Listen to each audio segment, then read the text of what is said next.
Ignition.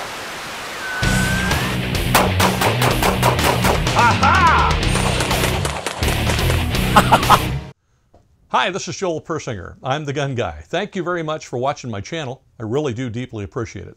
You may notice I've got my trusty, rusty Mossberg 500 12 gauge sitting here on the bench, and I'm going to put that away, but I have it out for a reason, because we're going to go to the range and check out some ammunition again. You may remember that a few videos ago, if you had an opportunity to see it, I reviewed some ammunition from Bullet Brothers, which was defensive ammunition for a handgun for my 45. I found it rather interesting. I don't know if I would particularly use it, but I know some folks might, and I thought it was fascinating the way they had developed the ammunition. And I always like innovative things, even if they might be something I wouldn't personally use. They were kind enough also to send me the same type of ammunition, but this time in the form of a 12 gauge shotgun shell. So I've got a bunch of them, and I took one apart for you. This is obviously one complete one, but we took one apart for you so you could see what it looked like inside. And it's very similar to the previous round out of the 45, just the parts are much bigger. You've got the center projectile, which is the slug, and then you've also got the pieces that wrap around the bullet that are actually formed into one solid projectile until they leave the barrel. Then when they leave the barrel, the strings are connected and they fly apart, kind of like that. So we were curious how well they would pattern within a house for self-defense. So we took it to the range and did essentially the same test or similar test that we did with the handgun round. We tried them at various distances. Okay, I've got my trusty, rusty Mossberg 500. I've got a target out 5 yards. We're going to take a whack at it with this special defense ammunition here and see what the pattern looks like at 5 yards, and then we'll step back a little farther. So here we go. Here's our 5-yard shot. Fire in the hole. Well, as you can see, the shotgun performed brilliantly at 5 yards. This is a very tight pattern. I mean, you essentially are staying right within here. I'll draw a line around it. At 5 yards.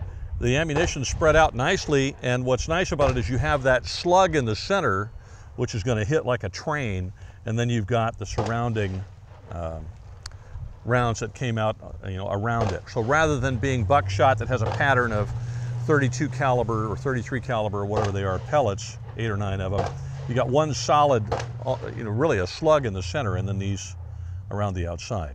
So let's try it at 7 yards, and let's see how wide our pattern gets at that point.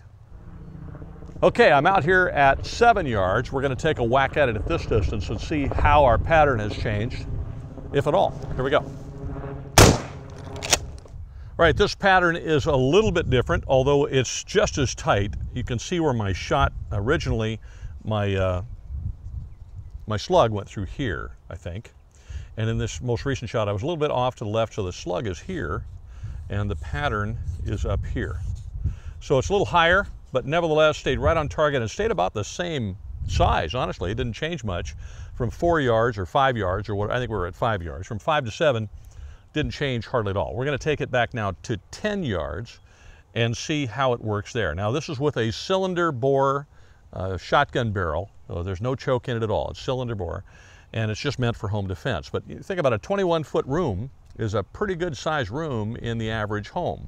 Some have larger rooms, but the average home generally does not. So that's within the house. That's actually fairly superb. And with a shotgun, it's a lot easier, even in a panic, to keep the pattern on the bad guy and not have him go over the top. So let's see if it spreads out any further at 10 yards. You never know. That's a 30-foot room. That's a pretty good sized room. Okay, now we're at 10 yards. Let's take a crack at it this far out. That's 30 feet. Let's see what happens and whether it stays in the pattern or not. So this is looking, mighty devastating, like 12 gauge stuff generally does. I think this absolutely would get the job done. I like the fact that it patterned as well as it did. I mean, here we are pretty much with a consistent pattern throughout. Now, when I got up to 10 yards, it did peak up a little bit here, but not very much. Pretty much it stayed in the center, and it did stay on the silhouette the entire time, even out to 10 yards. That's pretty impressive. if you're using it for home defense ammunition, it's going to maintain a nice tight pattern for you. So frankly, I'm pretty impressed. Now, I don't know about you, but I found this fascinating. I just love the fact that somebody went to the trouble to try to design this stuff. I don't know how they actually get it in there with a string and make it work, if there's some sort of machine process that does that. Hopefully they're not doing it by hand, but it is a very interesting piece of ammunition. And we took the handy dandy little inexpensive scale here and weighed the various pieces, and we found that the center piece is about 219 grains. That's the slug in the middle.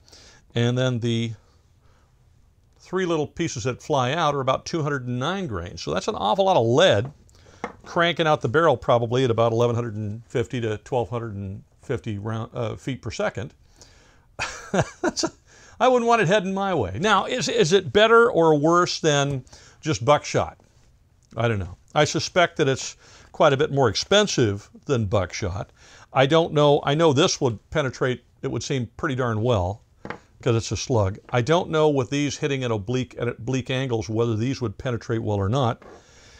So I don't know. You know, we'd have to get some ballistic gel, which I didn't happen to have at the time, and test them out there. I think more than anything else, I just wanted to show it to you because I love the fact that people really sit down and try to think of new ways to make ammunition better. So, you know, whether you like it or not, I don't know. Whether I would use it or not, I don't know. I think it certainly would get the job done admirably. You'd have to decide whether it's for you or isn't based upon what you've seen here and what you learned from the company reading about it. But I thought it was very, very interesting. And so if you'd like to check out Bulletin Brothers, I think they're a fascinating company because they really think out of the box with a lot of this stuff.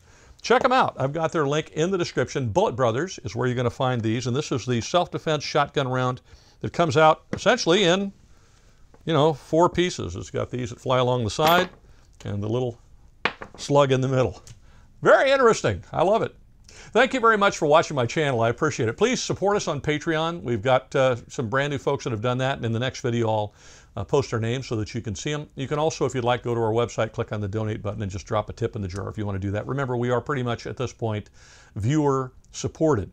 Also, if you wouldn't mind, check out Second Call Defense. If you have you know, a gun for home defense or something and you ever have to use it, you're probably going to need an attorney along the way, and Second Call Defense will provide that for you, as well as bail you out of jail. And if you shoot somebody in your house that makes a mess, they'll even send you a little bit of money to clean that up. They're a very good company. They're the one I use, and so that's why I recommend them to you. Now, lastly, if you haven't joined the National Rifle Association, I want to encourage you to do that. They need your help, and if you don't like the NRA, fine. Join another gun rights organization. Second Amendment Foundation is awesome. Your local state organization is awesome. I suggest you join the NRA as well, only because they're the 300, 600, 800-pound gorilla in the room. They're the ones with the most power and the most influence, and so for sure you want to be a member of that one. Thank you very much for watching again. I really do appreciate it. Have a wonderful week, and please be safe.